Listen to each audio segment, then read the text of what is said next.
সীতাকুণ্ড সড়কে শৃঙ্খলা রক্ষার কাজে ফিরেছে ট্রাফিক পুলিশ। তাদেরকে ফুল দিয়ে বরণ করেন বৈষম্য বিরোধী ছাত্র আন্দোলনের শিক্ষার্থীরা। জয়নুল আবেদিনের ভিডিও চিত্রে বিস্তারিত।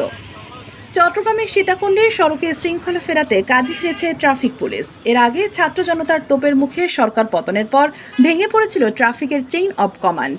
সারা দেশে ভাঙচুর করা হয়েছিল থানা এবং ট্রাফিক অফিস।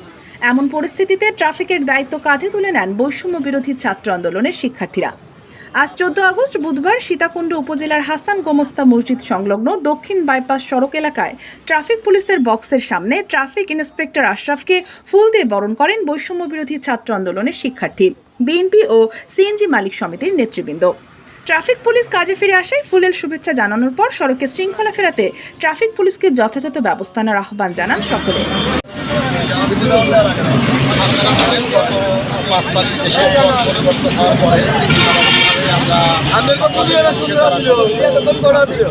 তারা স্বাভাবিক কাজ করতেছিলাম না। এই ইন্টারিম পিরিয়ডে যারা ছাত্র জনতা আমাদের পুলিশের সহযোগিতা করছেন, ট্রাফিকের কাজগুলো করছেন, তাদের বিশেষ ধন্যবাদ।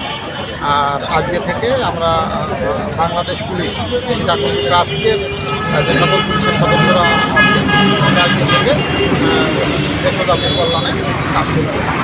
ধন্যবাদ সবাইকে সহযোগিতা করার জন্য। ধন্যবাদ। Sheikh Masuma, Bangladesh news today.